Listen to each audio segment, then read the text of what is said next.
Olá, gente. Eu sou Jader Souza.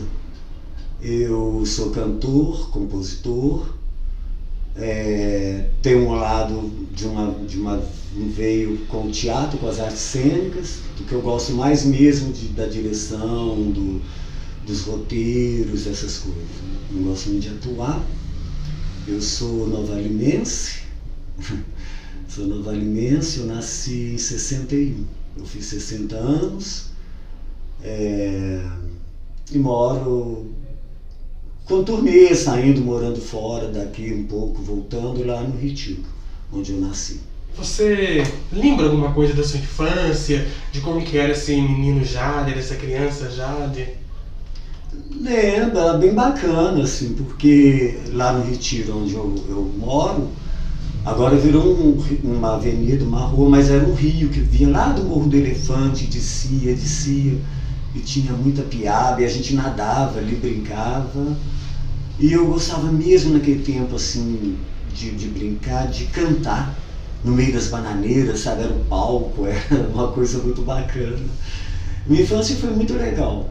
Eu gostava já de cantar na infância, lá ia no Olaria, lá no Retiro, tinha um terreno do Olaria, então parques de diversão, circos, quando vinha em Nova Lima, ia muito naquela área ali, e sempre no palco do parque de diversão tinha um palco livre para quem quisesse cantar, e eu cantava, e um amigo meu me incentivava sempre a ir, porque eu ganhava prêmios, e o prêmio sempre era passe para brincar em tudo que tinha, e ele aproveitava e brincava também. Eu cantava, de criança eu cantava na Queima de Judas, tinha sempre um prêmio, era pouquinho, mas era bacana, só o gosto de cantar, isso já era bacana, ter público te vendo cantar. Eu sempre gostei de cantar, minha vida foi toda desde criança. A minha mãe fala que com 3 anos eu já cantava, é uma coisa muito legal. Eu sempre gostei de cantar. A primeira vez que eu subi num palco eu tinha 9 anos.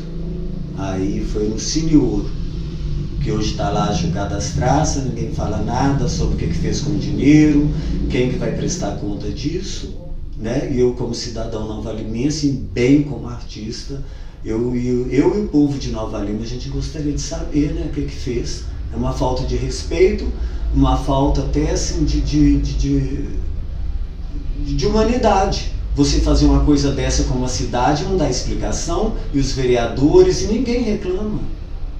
Ninguém reclama o dia do Cine Ouro. Todo mundo fala de Dilma, de Lula, de Bolsonaro, de não sei mais quem, sabe, do Thiago Tito, né, que é mais próximo, mas ninguém fala do que fizeram com o Cine Ouro, né, com o dinheiro, se vai devolver, se vai prosseguir, como é que é. O povo de Nova Lima, não é só eu, artista, né? Eu falo pelo povo. Mas aí foi o primeiro palco que eu cantei, foi no Cine Ouro. Eu tenho um amor muito grande por aquele espaço, por aquele Art Deco, porque ali é berço da Rádio Itatiaia, a Rádio Aurilândia, né, sempre viveu ali. E foi o primeiro palco que eu subi, era um programa infantil que chamava Gurilândia, 10 horas da manhã, no Cine Ouro. No sábado tinha a peneirada para ver quem podia, né? Porque era ao vivo, o rádio era ao vivo e com plateia naquele tempo, né? Era muito divertido, a televisão não tinha tanta força, tinha como tava, mas não tanto assim, o rádio ainda era muito forte. Foi ali que você se descobriu artista, ou foi em outro momento, ou sempre existiu em você? Sempre existiu, mas ali é que foi o primeiro palco que eu subi na vida, e eu falei assim, nossa, era demais, e com banda tocando, com plateia, né, com luz, né, mesmo que precário naqueles tempos. Era demais. Nova Lima eu acho que já foi muito mais cultural antes. Acho, eu tenho certeza. Sabe, já foi muito mais efervescente, muito mais latente, muito mais valorizada pela sociedade, assim, quanto cultura. Conta um pouco pra gente dessa efervescência cultural que você viveu de Nova Lima. Como que era fazer arte em Nova Lima na sua juventude, na sua maturidade? Era demais, era muito bacana. Os próprios amigos da gente viam a gente como artista, as pessoas próximas te viam como artista, não hoje como uma coisa, sabe, não sei se a sociedade num todo, no Brasil, mas era muito bacana. Então assim, a gente era tratado com muito, eu falo que a arte é libertadora, né? As pessoas tinham um certo preconceito contra a minha, porque, claro, né, um pobre, negro e tinha um jeito já meio afeminado naquele tempo, então acho que tinha um preconceito. A arte é libertadora, porque a partir da arte eu pude entrar, e desde a sarjeta com os vagabundos até ir no castelo, no quarto do rei. A arte é libertadora, e a arte foi muito bacana em Nova Lima, porque valorizam muito o artista. O artista é de um valor muito grande. Em Nova Lima tem uma história muito grande com a arte, com a cultura. Haja ver que tem o Cineminha, tem o Cine Ouro, tem o Teatro Municipal. Qual cidade que tem um tão pequena, né, com tanto espaço? É porque tinha valores e eram respeitados. Como que foi gravar os seus discos? Conta um pouco pra gente dessas experiências. Era um sonho, sempre é um sonho de todo artista gravar um disco, ter uma coisa, né, um registro fonográfico. Na época do LP, né, porque eu sou jurássico, na época do LP, foi muito sofrido, assim, eu morava em São Paulo na época, eu batizei em barzinho lá em São Paulo, na Rua Augusta. Eu nunca tinha tocado num bar na vida, só em festival de música, cantando autoral e tudo, aqui em Nova Lima, porque valorizavam muito mais o autoral do que o cover. Isso em Nova Lima era legal, né? Valorizava-se muito o compositor, o que compunha, né? Então eu fui para São Paulo sem experiência assim, de tocar em bar. E quando não tinha mais dia para voltar nem para ficar, eu tinha um teste num barzinho na Rua Augusta. Eu falei assim, vou lá, né, fazer um teste, se eu passar. Eu preciso de... Aí passei, fiquei lá morando um tempo. Ali foi meu batismo com música, assim, barzinho. E ali nasceu uma ideia de gravar o LP, porque um cara que frequentava lá falou comigo que o tio dele tinha uma produtora para compositores e tudo assim. Eu falei, fui no Vale do Anhangabaú, lá em São Paulo, no escritório, e nasceu a ideia. A primeira coisa que eu fiz foi um vale disco, era um cartãozinho com carimbo, sabe? E comecei a vender a R$10 o LP antes de vir pro estúdio gravar, porque era com esse dinheiro que eu ia pagar o estúdio, não tinha dinheiro nenhum. O vale disco. Teve gente que até perdeu, teve gente que eu nem sei o que aconteceu, assim, de tantos anos que demorou para esse disco sair. Demorou muitos anos, não, 3 anos. É um tempo bom. Mas aí eu vim para Nova Lima e aí combinei com os caras que já tocavam comigo, que eram os meninos do OTN, mas outros guitarristas, o Renato Faria, o Zezé, que é percussionista, os caras que tocavam comigo, falaram, vamos gravar um LP. Eles achavam que era um absurdo. Eu falei assim, não, nós vamos gravar um LP. Fui na Bemol, vi como é que funcionava tudo, como que faria, e aí a gente começou a gravar na Bemol lá em BH. Muito sofrido, eu fazia bacalhoada, feijoada, 1000 campanhas para arrecadar dinheiro para poder pagar o estúdio. Foi muito sofrido. Houve uma época que eu adoeci assim, já para gravar voz, eu adoeci, eu fiquei 10 dias doente. E aí um empresário, esse lá de São Paulo, ele estava acompanhando. Aí ele falou, não, porque naquela época a gente não dava dólar, porque de manhã o dinheiro era um valor, de tarde, outro de noite, de madrugada, comprava dólar. Eu, Caúla, Eugênio, os caras, a gente comprava dólar e guardava em casa. E ele pegou e falou comigo lá no hospital, eu tive uma tuberculose. Eu fiquei 10 dias internado, depois fiz o tratamento em casa e pronto. Mas aí ele foi lá e falou assim, não, porque tem que pagar o estúdio, autorizou, minha mãe estava lá do lado, disse, não, pode entregar o dinheiro, os dólares para ele. Eu não lembro a quantidade que era nessa época, quanto que era um bom dinheiro. E ele sumiu, mas nós continuamos gravando, porque eu, né, nesse tempo que eu fiquei internado 10 dias, eu voltei para casa, mas eu continuei cantando, normal, né? O tratamento se faz em casa, 6 meses de tuberculose. É uma doença muito perigosa, está muito em evidência no mundo, né? Inclusive no Brasil já tinha sumido e está muito forte. As pessoas têm que cuidar. É muito silenciosa, né?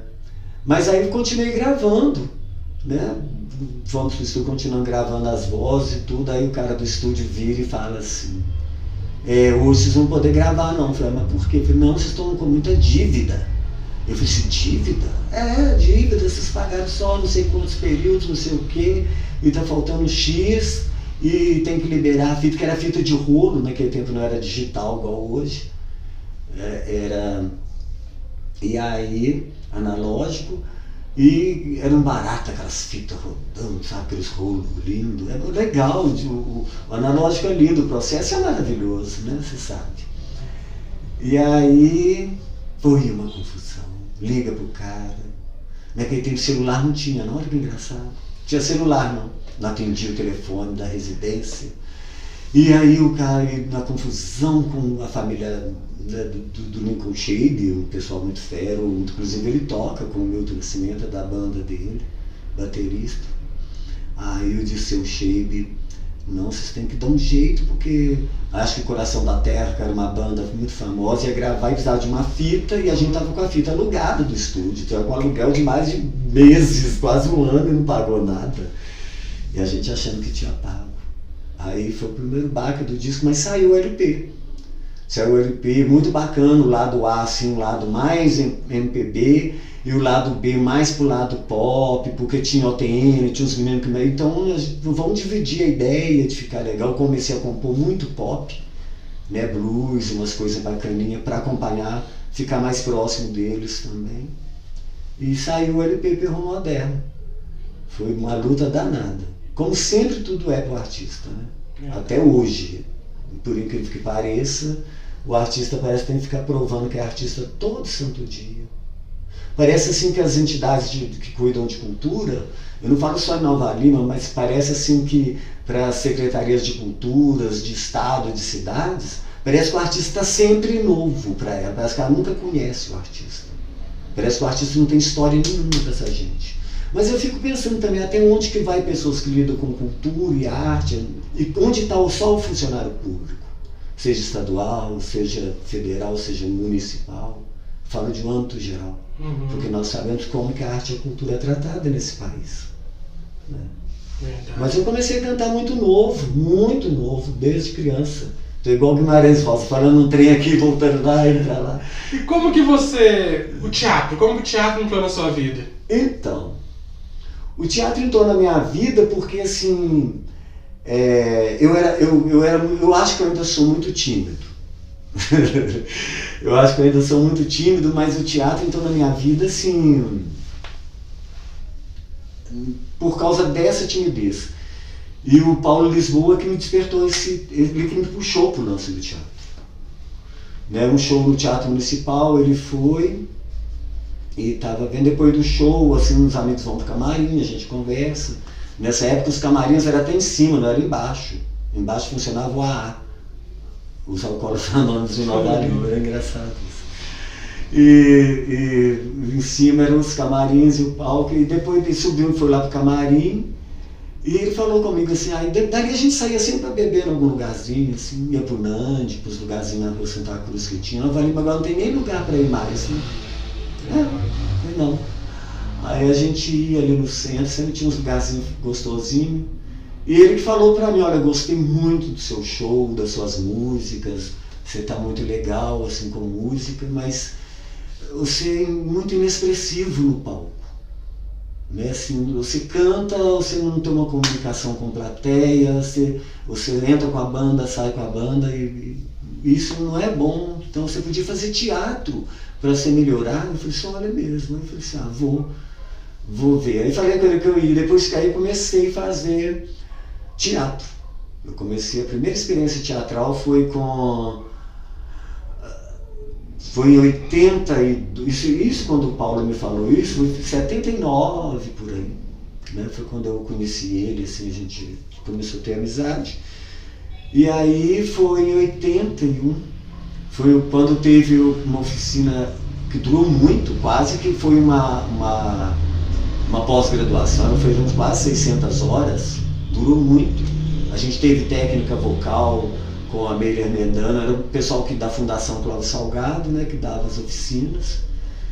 E ali eu comecei acho que eu fiquei até falante demais, sabe? Desinibido demais. Mas foi muito bom. Aí eu comecei o teatro mesmo, foi ali, em 81. 81.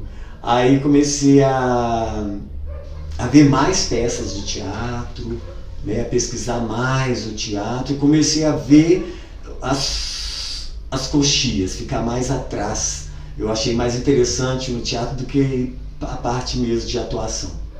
Eu gosto mais do fundo lá do invisível, dos offs. E aí eu comecei a gostar muito de teatro, e já tinha umas pessoas que faziam teatro, igual o Caula já estava fazendo teatro com o Paulo, já tiveram experiência antes juntos.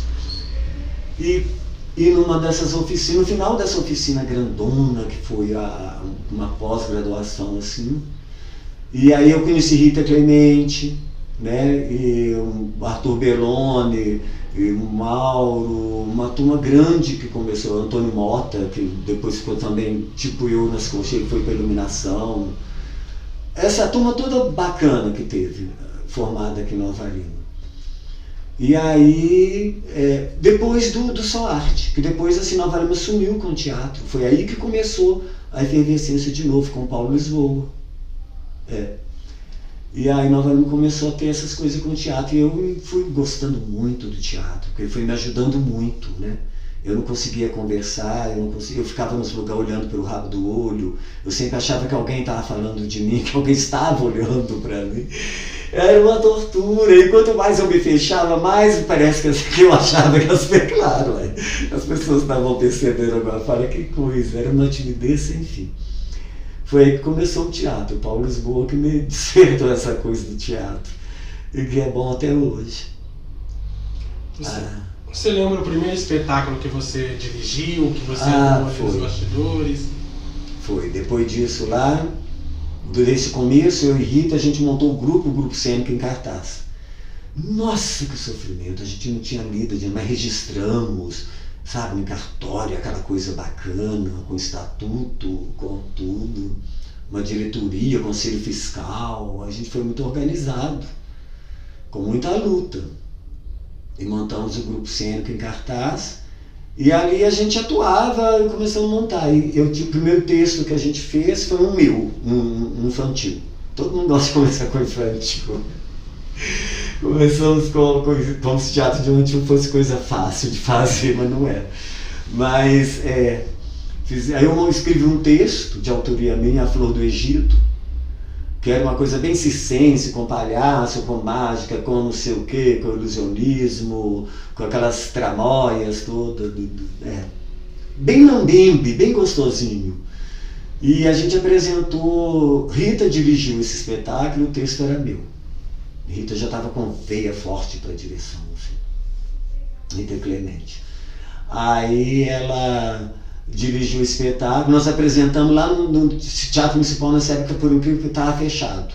Porque houve uma enchente de 79 em Nova Lima, e aí não teve carnaval, não teve nada, e muita gente foi morar no Teatro Municipal, olha que loucura. Nossa. Arrancaram os tacos do chão para fazer fogão, a lenha para cozinhar ali, queimaram o que tinha de queimar. Uma vez eu entrei lá no teatro e falei, Senhor, esse teatro não vai voltar nunca mais, que eu conheço Nova Lima, não vai voltar. Ele ficou lá fechado anos e anos. Aí a gente apresentou no espaço alternativo, no Centro Ideal. Foi uma festa de criança.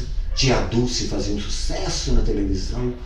E ela que apresentou meia hora, a gente ficou revoltado, nós tomamos conta do dia inteiro das festanças. Ela entrou no palco, fez a coisinha, cascou fora, saiu com os louros da festa, aí com raiva. Essa coisa que o artista local, o santo de casa, nunca faz milagre, sabe? E aí a gente começou a fortalecer o grupo mais, e foi peneirando mais, alguns eram só da diretoria, outros, e o corpo de atuação. E a gente resolveu fazer a adaptação de Capitães da Areia, do Jorge Amado. Aí a gente trabalhava muito sério. Eu lembro que eu fui lá em Copacabana pedir autorização, mesmo que a gente fosse fazer só aqui em Nova Lima, para não esbarrar. Rita sempre foi muito assim, cuidadosa com essas coisas. Por isso que ela está onde ela está. Ela, não, Jada, tem que ir, tem que pedir. Eu falei, gente, mas será? Nós vamos apresentar uma coisa de fundo de igreja, não, tem que pedir, vamos lá. Aí fui. Conheci até a filha de Jorge Amado, porque ela que cuidava dos direitos autorais dele no escritório, lá no Rio de Janeiro. E expliquei para ela, ela falou assim, não, me deu uma carta, não, é uma coisinha boba. Foi ela mesma que falou, essas coisinhas de fundo de igreja, de parte de igreja, não pode, vai ser uma honra, apresenta assim. Aí nós ficamos com o direito de apresentar Capitães da Areia, assinado por ela, pela filha de Jorge Amado. E aí a gente apresentou Capitães da Areia e o grupo começou a esbarrar nessa coisa que grupos sempre esbarram nas cidades, assim, não tem apoio. Essa coisa que eu falei anteriormente, que o artista parece que tem que estar sempre pedindo alguma coisa, como, sabe, implorando, eu existo. As pessoas têm mente muito curta para reparar o artista, né? E aí o grupo foi perdendo força, perdendo. E cada um foi tomando seu rumo. O Arthur foi embora para São Paulo, a Rita foi cuidar das coisas da NBH, eu fui cuidar mais da música, porque o teatro também já não tinha turma mais. E aí o teatro na minha vida parou assim, até depois eu e o Caola reunimos de novo o grupo cênico para montar Clarice Lispector, Universo Feminino, né, que ela fala muito do sempre universo feminino.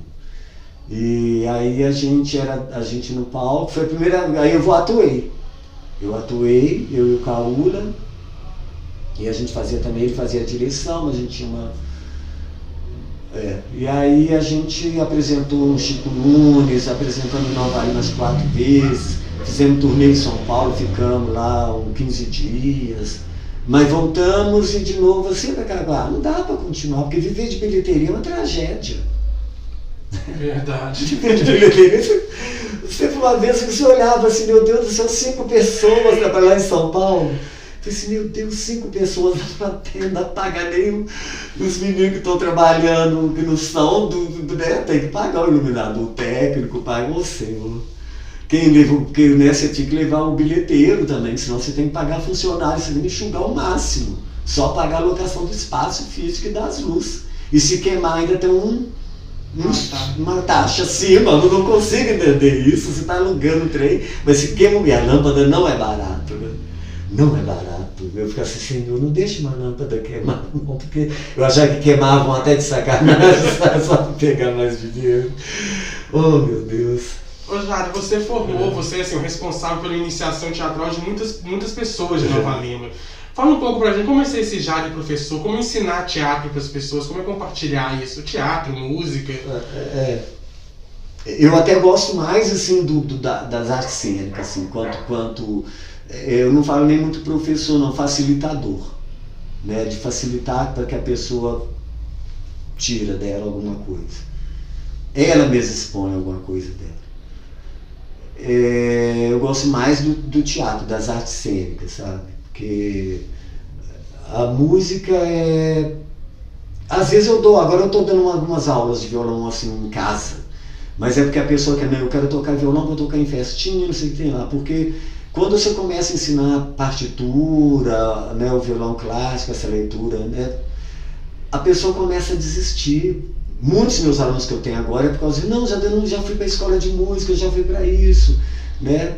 Então, quer tocar violão mais por acordes, por cifras, do que necessariamente estudar a leitura clássica, né? Porque é tocar violão popular, em festinha, no acampamento, isso é muito bacana, né? E aí eu falei assim, não, eu vou montar uma escola nesse perfil, montar umas aulas nesse perfil. Lá na Ednilson, quando eu dava aula lá, assim, claro, aí a escola segue o violão clássico. Né? Eu via muito essa tristeza em alguns alunos, assim. Né? Claro, ensinava algumas tríades, tétrades na partitura, montava os acordes lá, mas ele não queria ficar, ele queria já tocar e cantar e fazer a festa. o violão popular. Então eu prefiro mais mesmo o teatro, porque o teatro, quer seja para profissional, quer seja para não profissional, igual eu falo assim, você pode se tornar um grande ator, uma grande atriz, mas se não acontecer isso, você vai tornar uma outra grande pessoa. Nunca mais a gente é o mesmo depois que faz teatro, eu falo por mim. Verdade. Não, teatro é maravilhoso. Eu na verdade, assim, eu sempre dei aula de teatro, já tem mais de uns 30 anos, quase, que eu trabalho assim como facilitador. Muitos vão por indicação de psicólogos, de psiquiatras, né? Muitos vão por indicação assim, e aí a gente trabalha mesmo com a pessoa, porque o teatro é de dentro para fora, é a gente expurgar os nossos demônios, aquilo que não me deixa ser feliz, aquilo que não me deixa me situar no meu trilho, sabe? Eu tenho que andar no trilho sempre dos outros. O teatro direciona a gente como pessoa. Eu falo isso para meus alunos assim, se você não se tornar uma... Eu xingo muito, sabe? Depois no outro dia eu peço desculpa a todo mundo, mas depois eu xingo de novo. Minha aula é muito divertida, muito dinâmica, e a gente vai tirando tudo que tem de dentro para fora. De dentro para fora. As gavetinhas que a gente tem, né? Tira lá de dentro da gavetinha o que tiver. O teatro é bacana, eu gosto mais das artes cênicas, assim, quanto facilitador. Quanto à atuação, eu gosto mais da música. O Paulo Lisboa, um dia me fez uma pergunta. Ele falou para mim assim, me fala uma coisa assim, quando você está lá no palco, é Jader que está no palco ou é um personagem? Porque eu, quando estou no palco, é o personagem. Aí eu falei, seu Paulo, é engraçado, eu nunca pensei, mas é só eu mesmo. Mas é o outro Jader além do da rua. Eu percebo isso, depois que eu fiz teatro que eu percebo. Eu me enceno no palco quando eu estou cantando. Sabe, esse é o meu sentimento. Na verdade, eu também não estou nem cantando nem para ninguém também. Me desculpe, plateia, mas na verdade é o meu. O passarinho não canta para ninguém ficar ouvindo, né? Você para para ouvir porque você gosta. Exatamente. Né? E é linda essa troca. Então, assim, não estou falando mal por raiva de mim, não. Eu saio esse microfone com eles ao vivo. O canto é para mim. O canto é meu, já canta isso, de base e fala, tudo pode acontecer, gente, calma. Então eu canto para mim, é eu mesmo, assim, sabe, que mais apurado. Mais apurado e com mais coragem. O Jader do palco, ele não tem medo de falar de ninguém. Precisa ser falado, nem de mim mesmo. Falando em... Desculpa te interromper. Falando em você mesmo, quero tirar uma dessas caixinhas suas, quero que você busque na sua memória. Qual foi o momento mais marcante da sua vida como artista? Nó? Você tem um momento que você fala assim, nossa, esse momento... eu acho que foi quando eu falei com a minha mãe, lá quando eu tinha 9 anos, eu tenho certeza, que ela foi uma grande incentivadora, uma grande amiga, Dona Ercília, a minha mãe, e ela, quando eu falei para ela assim, que eu queria cantar na Rádio Aurilândia, sabe? Ela falou, vou te levar, ela que me levou lá para fazer inscrição no sábado, para ver o ensaio. E no dia do mês eu fui sozinho, sabe? Que ela tinha que fazer o almoço, ficar em casa, um tanto de filho e tudo. Né? Ainda mais domingo. Domingo não é dia de fé, folga para nenhuma mãe de casa, né? Hoje eu não sei, mas naquele tempo não era não. Tinha que fazer comida do mesmo jeito e era muito corrido. Ainda chegava visitas, né? E foi minha mãe, foi naquele momento. Eu acho que o momento mais importante da minha vida foi quando eu cantei lá no Cine Ouro, na Rádio Aurilândia. Ali eu achei que eu podia. Ali eu achei que eu podia. Que lindo. Que recado que você deixaria para os jovens artistas de hoje? Os jovens artistas de Nova Lima? Uai. As possibilidades, assim, para quem é jovem, hoje é muito melhor que no meu tempo lá, né? Que nos anos 70, nos anos 80, até nos anos 90. Melhorou muita coisa, assim, porque mesmo a gente tem muito mais informação, hoje tem muito mais transparência sobre as verbas públicas, o que se pode fazer, o que se pode cobrar. Eu acho assim, Nova Lima tem grandes artistas, né? Tem pessoas globais, pessoas de televisão, no teatro, na música. Né? Na música tem Isaac Tales arrasando, né? Um lindo, muito jovem. Nas artes cênicas tem todo mundo que está aí, são jovens, né? Pessoal que está brilhando. Eu acho assim, que eles têm que não ter medo de cobrar o que é de direito. Você está entendendo? É preciso alguém despertar e falar assim, o que é o artista? Quem é artista? O que é artista? Né? Não discriminando ninguém, não colocando A, B, C, D, E, F, né? Mas tem pessoas que levam isso muito a sério e elas precisam ser tratadas com diferencial. Precisam sim. São pessoas que passam fome pela arte, pessoas que não incomodam de passar a noite em frio numa fila para assinar um documento, você está entendendo, para se firmar. Então, assim, essa gente, o artista tem que ser tratado com muito valor. Antes de ter uma secretaria de Estado, do Ministério Municipal de Cultura, tem que se lembrar que tem o artista, porque senão não precisa ter ministério, não precisa ter nada dessas coisas. Né? Se não tiver artista, para que ter? Então, primeiro o artista. Então eles têm que entender que primeiro eles, depois o secretário, o chefe de cultura de Estado, depois eles. Eles estão nesse cargo porque existe a arte.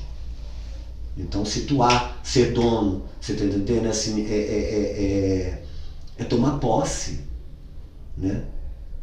Do que porque o artista é muito mal humilhado, muito maltratado. E se a gente não pôr o peito na frente e não grita, opa, você tá entendendo? Ninguém vê. Ninguém vê. Porque as pessoas perguntam, mas você trabalha com o quê? Eu sou ator. Não, mas você faz o quê? Uai. Né? Eu sou músico. Não, mas você trabalha com o quê? Não, eu sou músico, eu sou cantor. Uai. Mas essa mesma sociedade que fala isso, se você está batendo picareta, fala, não estudou, estou batendo picareta, então não respeita profissão nenhuma. Todo mundo tem que ser engenheiro, não sei mais o que, não sei mais o que, e de engenheiros e mais o que, mais de doutores, o Brasil está cheio de ladrão. O mundo está cheio de ladrão. Então o artista tem que posicionar, o artista tem que ficar do lado do povo, falar a língua do povo. Porque o artista sem o povo não é nada. Não é nada. Né? Eu sou muito nervoso às vezes quando eu falo essas coisas, porque quando eu vou falar para quem está vindo, eu falo, opa, não cai na minha esparrela não, vai gritando mesmo. Não fica com medo de nada não, porque um dia um político virou para mim e fez assim, não, você me pegar por aqui, ó. Você é difícil de ser pego, né?